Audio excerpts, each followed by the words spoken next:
Morning. Welcome to third day of our Nanded Pune to Nanded ride.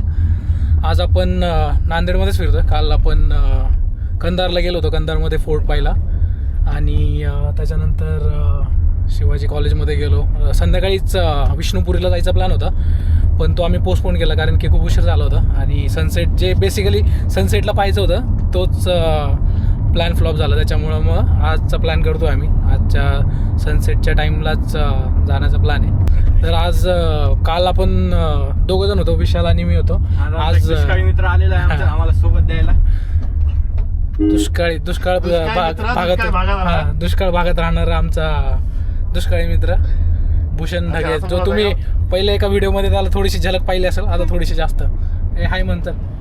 हाय होय बोलला काय रे. मस्त यायला चहा पाचतो मी गुळाचा. पैसे आमच्याकडूनच घेणार होते. पैसे याच्याकडूनच घ्यायचे, गाडीत फिरवायला माझ्या तेच नशीब यायचं. हे विशाल भाऊ, आमच्या विशाल भाऊची गाडी नेक्सॉन, आणि आमचा डबरी भाऊ रवींद्र. खाऊ का पूक नाही पूर्ण. साधा फुगलो. ढेरी आहे का मला? ढेरी काय नाही. आम्ही चहासाठी प्लेस पाहतोय.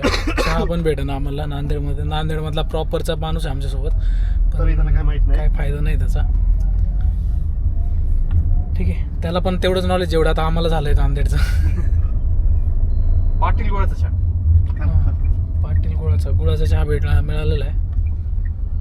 तर जाऊन बघूयात स्वाद कसा आहे. तुम्हाला आम्ही दाखवतो इथून पुढचा प्रवास. चहा पितून त्याच्यानंतरचा प्रवास तुम्हाला दाखवतो. गुळाचा गरमागरम चहा घेऊन आता पुन्हा आपल्या दिवसाची सुरुवात करूया. सकाळ अजून ताजी आहे आणि आजचा दिवस नांदेड जवळची काही सुंदर आणि ऐतिहासिक ठिकाणं पाहण्यात घालवणार आहोत. आता आपण निघालो आहोत रत्नेश्वरी देवीच्या दर्शनासाठी. डोंगराच्या माथ्यावर वसलेलं हे मंदिर आणि पायथ्याशी असलेलं अन्नपूर्णा देवीचं मंदिर, अशी आजच्या प्रवासाची सुरुवात होणार आहे. चला तर मग पाहूया आजचा दिवस आपल्यासाठी काय खास घेऊन आलाय. नांदेडकडून साताऱ्याच्या दिशेने जाताना डाव्या बाजूलाच तुम्हाला रत्नेश्वरी मंदिराची कमान दिसेल. अवघ्या 15 ते 20 मिनिटाच्या अंतरावर या कमानीपासून हे मंदिर एका सुंदर डोंगर माथ्यावरती बसलेलं आहे. चला तर मग पाहूयात कसं काय मंदिर आहे आणि त्याचा सभोवताली कसा काय परिसर आहे.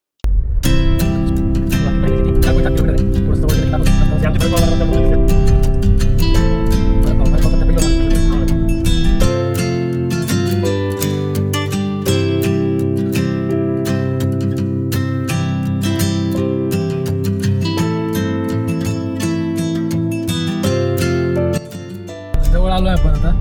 एक 5-10 मिनिटाचं अंतर राहिलं आहे. 1.9 किलोमीटर्स. आणि इथनंच थोडंसं आपल्याला डोंगरावरती दिसतंय. थोडंसं वरती मंदिर माहीत नाही त्यामध्ये कॅप्चर होतं की नाही. आमच्या विशाल भाऊने आम्हाला खूप सुंदर ठिकाणी आणलं. इथे ग्रीनरी बघा तुम्ही. रस्ता छान आहे. गावाकडचं खडम खडम. इथे एक श्री माता अन्नपूर्णा देवीचं पण मंदिर आहे. सगळं जाण्यासाठी इथला रस्ता आहे. बघू येताना इथं पण जाऊयात आपण.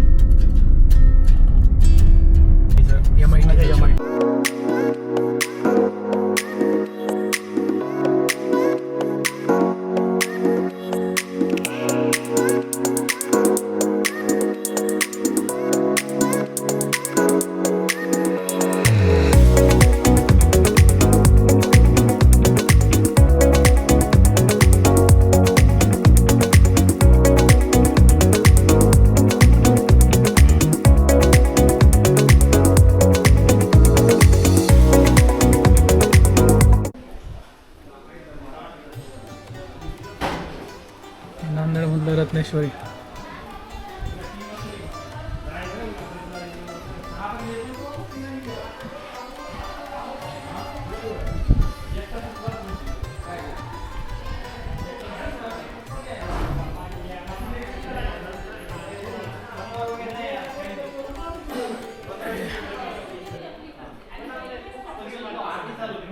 श्री रत्नेश्वरी मंदिर, वडेपुरी.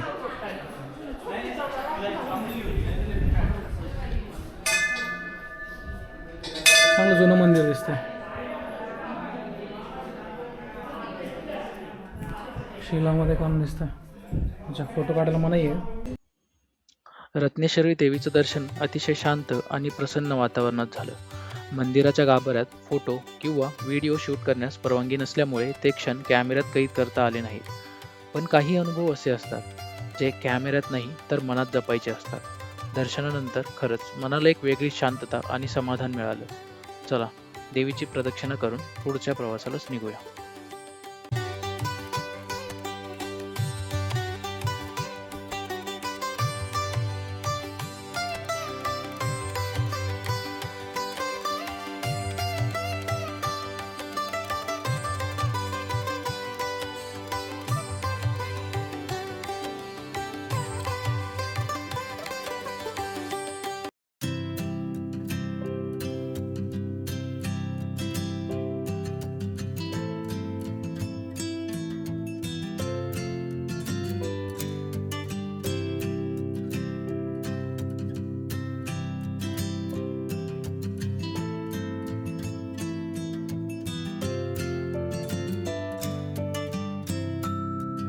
माताचं आता आम्ही खाली उतरतोय गडावरनं.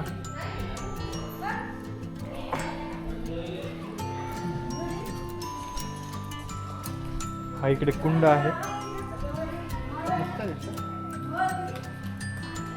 नेहमी पाणी असते कुंडात असं म्हणतात, कधी साठत नाही पाणी.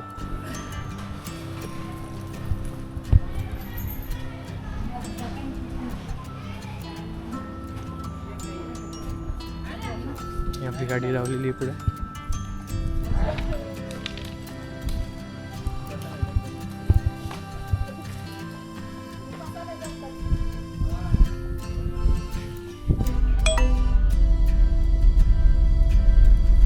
निघलो आता. दर्शन वगैरे मस्त झालं आहे. आजूबाजूला वातावरण एकदम मस्त आहे. खाली जर पाहिलं तर पूर्ण शेतीच दिसते ना. म्हणलं डोंगरावरती थोडंसं असं पठारा टाईप आहे वरती. बरंच मोठं पठार आहे, विद्यालय वगैरे आहे म्हटल्यावरती. वातावरण पण छान आहे आजूबाजूला. तुम्ही जर सोलापूर मार्गे नांदेड सोलापूर मार्गे जर कुठं जात असाल तर एकदम 5 मिनटाच्या अंतरावरती हायवेवरनं तुम्ही थोडंसं लेफ्टला जर आले ना, निवांत टाईम असेल 1-2 तास तुमच्याकडे एक्स्ट्रा तर नक्की व्हिजिट करू शकता. हे रत्नेश्वरीचं दर्शन घेतल्यानंतर खाली पायथ्यालाच लगेच एक अन्नपूर्णा मातेचं मंदिर आहे. मस्त आहे मंदिर हे पण. खूप छान मंदिर आहे इथं.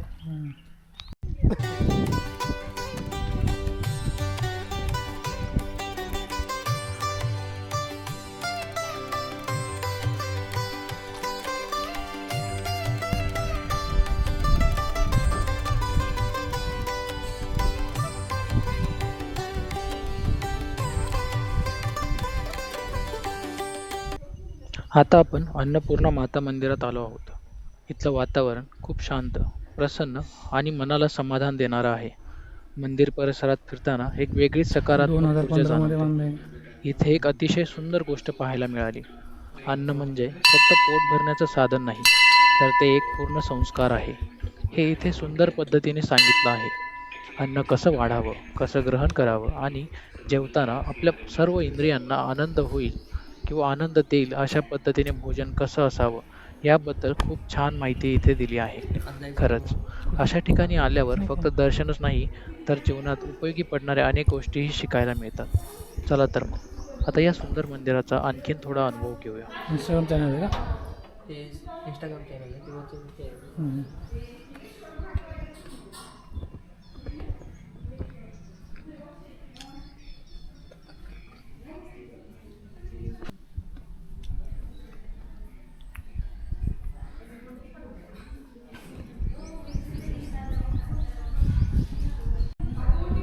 झालं दर्शन इथं. आता निघतो इथनं आम्ही. आता दर्शन वगैरे घेतलं. रत्नेश्वरीचं दर्शन झालं आहे, अन्नपूर्णेचं दर्शन झालं आहे. आता इथून दुपारचं थोडंसं घरी जाणार आहे आम्ही. घरी जाऊन थोडंशी पेटपूजा करणार आहे. अन्नपूर्णेचं दर्शन घेतल्यानंतर नंतर अन्नाची आम्हाला आठवण झाली. आता अन्नप्राशन करणार आहोत आम्ही विशाल भाऊंच्या घरी जाऊन. खूप सुंदर अशी दालबाटी बनलेली आहे विशाल भाऊच्या घरी. गरमागरम दालबट्टीचा प्लॅन आहे. तर जाऊन आता दालबट्टीवरती हात साफ करायचा आहे.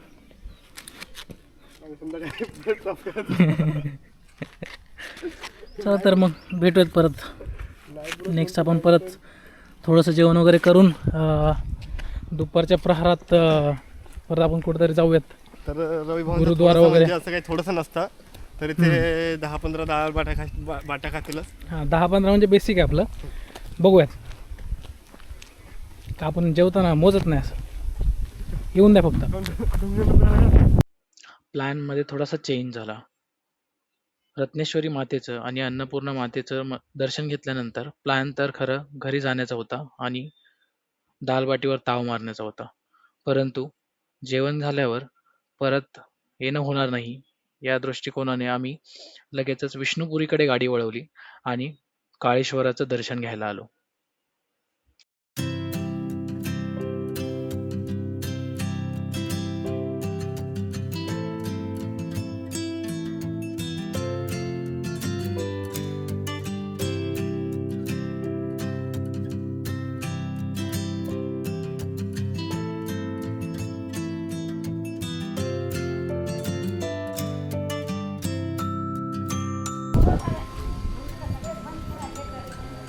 हे काळेश्वर मंदिर आहे, तिथंच गोदावरी घाट आहे.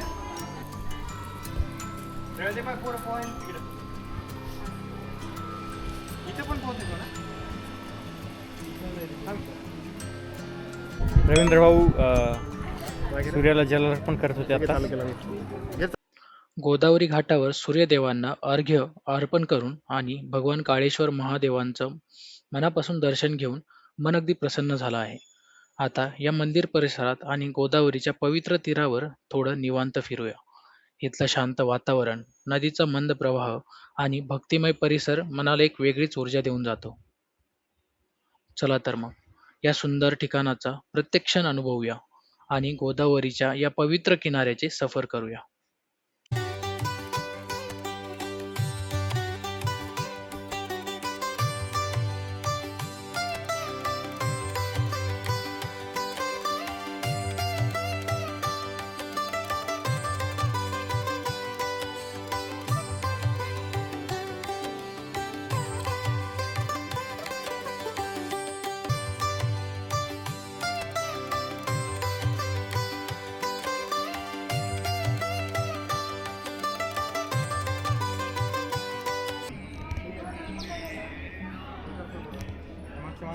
हे दर्शन वगैरे झालं आहे आमचं. आता थोडासा फोटोशूट चालू आहे थोडासा गोदावरीच्या घाटावरती.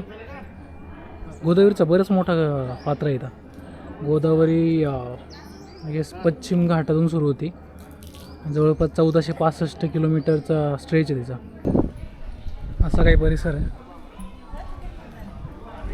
इथं मंदिर आहे, दर्शन वगैरे घेतलं. आता निघतो येत ना परत. आता आतमध्ये का बरं तर रेकॉर्डिंग वगैरे करण्यास पण नाही आहे, त्याच्यामुळे आतमध्ये काय आपण रेकॉर्डिंग केली नाही आहे.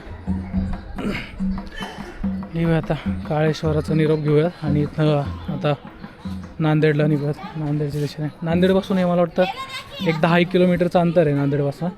सेमच आहे, सोलापूर हायवेवर नाही, राईट साईडला निघतो आता इथनं नांदेडच्या दिशेने. काळेश्वर महादेवांचं दर्शन झाल्यानंतर आम्ही काही वेळ गोदावरी नदीच्या किनारी निवांत घालवला. वाहणाऱ्या गोदावरीचा शांत प्रवाह, थंडगार वारा, मित्रांसोबतच्या गप्पा. प्रवासात असे काही क्षण असतात जे कोणत्याही प्लॅनचा भाग नसतात, पण तेच सर्वात सुंदर आठवणी बनून राहतात. त्यानंतर मित्राच्या घरी प्रेमाने बनवलेली गरमागरम दालबाटीचा आस्वाद घेतला, थोडी विश्रांती घेतली आणि संध्याकाळी दिवसाचा शेवट करण्यासाठी आम्ही आलो आहोत नांदेडच्या ऐतिहासिक तख्त श्री हजूर साहिब गुरुद्वाराच्या दर्शनासाठी. आम्ही पोहोचलो तेव्हा गुरुबाणी सुरू होती. त्या मधुर स्वरांनी संपूर्ण परिसर भक्तिमय झाला होता. काही क्षण शांतपणे तिथे बसून त्या वातावरणाचा अनुभव घेतला आणि खरंच दिवसाचा याहून सुंदर शेवट असूच शकला नसता.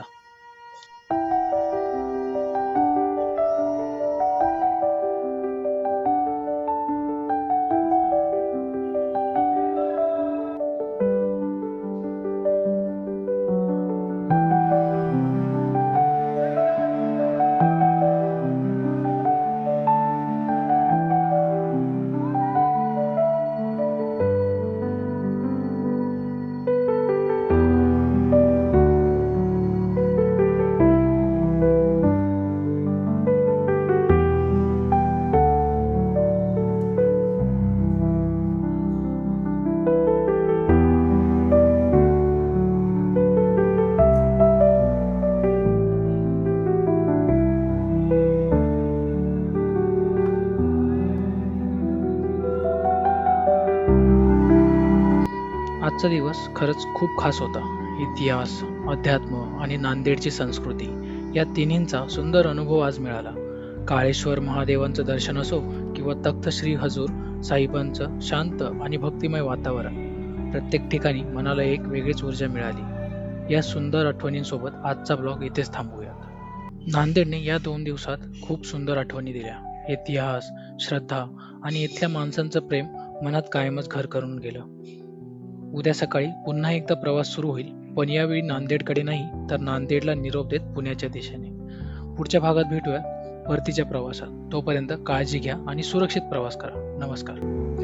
इतिहास अनुभवला, श्रद्धेचा स्पर्श झाला, मैत्री आणखी घट्ट झाली आणि आठवणी कायमच्या मनात साठल्या.